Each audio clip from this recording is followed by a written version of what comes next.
ರಾಜ್ಯದ ಹಣಕಾಸಿನ ಪರಿಸ್ಥಿತಿ ಅಥವಾ ಸಿದ್ದರಾಮಯ್ಯ ಡಿ.ಕೆ. ಶಿವಕುಮಾರ್ ಅವರ ಭಾಷೆಯಲ್ಲಿ ಹೇಳಬೇಕಾದ್ರೆ ನುಡಿದಂತೆ ನಡೀತಾ ಇರುವಂತ ರಾಜ್ಯ ಸರ್ಕಾರ ರಾಜ್ಯದ ಹಣಕಾಸಿನ ಪರಿಸ್ಥಿತಿ ಎಲ್ಲಿಗೆ ಬಂದು ನಿಂತಿದೆ ಅಂತ ಹೇಳಿದ್ರೆ ಸ್ವಾತಂತ್ರ್ಯ ಹೋರಾಟಗಾರರ ಒಂದು ಗೌರವಧನ ಮಾಸಾಶನ ಕೊಡ್ತಕ್ಕಂಥ ಯೋಗ್ಯತೆನೂ ಕೂಡ ಕಾಂಗ್ರೆಸ್ ಸರ್ಕಾರಕ್ಕೆ ಇಲ್ಲ.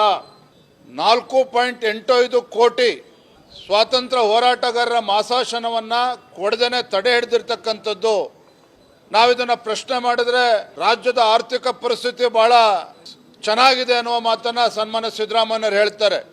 ಇವತ್ತು ರಾಜ್ಯದ ಪರಿಸ್ಥಿತಿ ಎಲ್ಲಿಗೆ ಬಂದು ನಿಂತಿದೆ ಅಂತ ಹೇಳಿದ್ರೆ ಮುಖ್ಯಮಂತ್ರಿ ಪರಿಹಾರ ನಿಧಿಗೂ ಕೂಡ ಹಣವನ್ನ ಬಿಡುಗಡೆ ಮಾಡದೇ ಇರತಕ್ಕಂಥ ದುಸ್ಥಿತಿಗೆ ಇವತ್ತು ರಾಜ್ಯದ ಆರ್ಥಿಕ ಪರಿಸ್ಥಿತಿ ಇವತ್ತು ಒದಗಿ ಬಂದು ನಿಂತಿದೆ ಅಂತ ಹೇಳಿದ್ರೆ ಇದು ಮಾನ್ಯ ಮುಖ್ಯಮಂತ್ರಿಗಳು ಇದಕ್ಕೆ ಉತ್ತರವನ್ನು ನೀಡಬೇಕಾಗ್ತದೆ. ಮತ್ತೊಂದು ವಿಚಾರ, ತುಂಗಭದ್ರಾ ಅಣೆಕಟ್ಟಿನ ವಿಚಾರದಲ್ಲಿ ಅಲ್ಲಿಯ ಉಸ್ತುವಾರಿ ಸಚಿವರು ಶಿವರಾಜ್ ತಂಗಡಿಗೆ ಅವರ ಹೇಳಿಕೆಯನ್ನು ಕೂಡ ನಾನು ಗಮನಿಸಿದ್ದೇನೆ. ಕಳೆದ ಆಗಸ್ಟ್ನಲ್ಲಿ 19ನೇ ಕ್ರಸ್ಟ್ ಗೇಟ್ ಮುರಿದು ಬಿದ್ದಿರ್ತಕ್ಕಂಥದ್ದು ಈ ರಾಜ್ಯದ ಜನ ತಾವೆಲ್ಲರೂ ಕೂಡ ನೋಡಿದರೆ, ಮಾಧ್ಯಮದ ಸ್ನೇಹಿತರು ಕೂಡ ಗೊತ್ತಿದೆ. ರೈತರು ಬಹಳ ಆತಂಕದಲ್ಲಿದ್ದರು. ಇವತ್ತು ಸಾವಿರಾರು ಕ್ಯೂಸೆಕ್ ನೀರು ಹಾಗೆ ಹರಿದು ಸಮುದ್ರದ ಪಾಲಾಯಿತು. ಅದಕ್ಕೆ ಪರ್ಮನೆಂಟ್ ಸೊಲ್ಯೂಷನ್ ಕೂಡ ಕೊಡಲಿಲ್ಲ.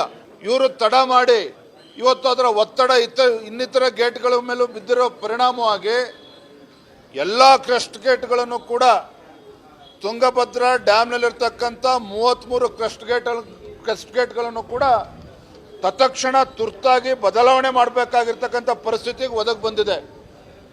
ಮತ್ತೊಂದು ಕಡೆ ರೈತರು ಅಲ್ಲಿ ಕೊಪ್ಪಳ ಜಿಲ್ಲೆ ಇರ್ಬೋದು, ರಾಯಚೂರು, ಯಾದಗಿರಿ ಜಿಲ್ಲೆ, ಬಳ್ಳಾರಿ ಜಿಲ್ಲೆ ಆ ಭಾಗದಲ್ಲಿರ್ತಕ್ಕಂಥ ರೈತರು ಪ್ರತಿ ವರ್ಷ 2 ಬೆಳೆಯನ್ನು ಬೆಳೀತಕ್ಕಂಥದ್ದು.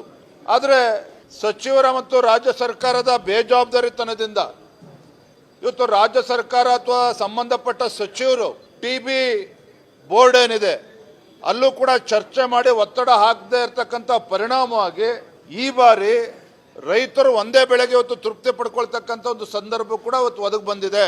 ಇದರ ನಡುವೆ ಮಾನ್ಯ ಸಚಿವರು ಶಿವರಾಜ್ ತಂಗಡಿಗೆ ಅವರು ಕೇಂದ್ರ ಸರ್ಕಾರವನ್ನು ದೂರ್ತಾರೆ.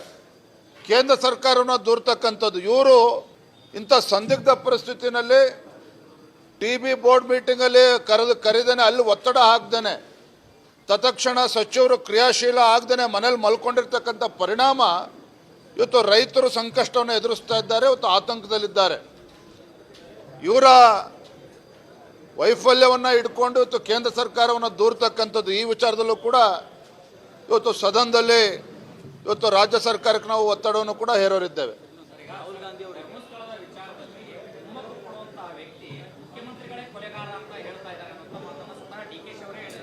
ಅವ್ರು ಏನಾರ ಹೇಳ್ಕೊಳ್ಳಿ, ಡಿ.ಕೆ. ಶಿವಕುಮಾರ್ ಅವರು ಇವತ್ತು ದೂರನ್ನ ಹಿಡ್ಕೊಂಡು ಏನು SIT ಘಟನೆ ಮಾಡಿರ್ತಕ್ಕಂಥ ರಾಜ್ಯ ಸರ್ಕಾರ ಅಥವಾ ಪೊಲೀಸ್ ಇಲಾಖೆ ಡಿ.ಕೆ. ಶಿವಕುಮಾರ್ ಅವರೇ ಹೇಳಿದಂತೆ ಇದೊಂದು ಷಡ್ಯಂತ್ರ ಅಂತ ಹೇಳಿದ್ರೆ ಷಡ್ಯಂತ್ರದಿಂದ ಇರ್ತಕ್ಕಂಥ ಪಿತೂರಿ ಮಾಡ್ತಕ್ಕಂಥ ವ್ಯಕ್ತಿಗಳ ವಿರುದ್ಧ ಯಾಕೆ ಇವತ್ತು SIT ತನಿಖೆ ಮಾಡ್ತಾ ಇಲ್ಲ? ಈ ರೀತಿ ಬೇಜವಾಬ್ದಾರಿತನದಿಂದ ಹೇಳಿಕೆ ಕೊಡ್ತಕ್ಕಂಥದ್ದು ಬದಿಗಿಟ್ಟು ಇವತ್ತು ಧರ್ಮಸ್ಥಳ ಮಂಜುನಾಥೇಶ್ವರ ಏನು ಅಸಂಖ್ಯಾತ ಭಕ್ತರಿದ್ದಾರೆ, ಇವತ್ತು ಆತಂಕದಲ್ಲಿದ್ದಾರೆ. ಇವತ್ತು ಸ್ಪಷ್ಟ ಉತ್ತರವನ್ನು ಮಾನ್ಯ ಗೃಹ ಸಚಿವರು ನೀಡಬೇಕಾಗ್ತದೆ.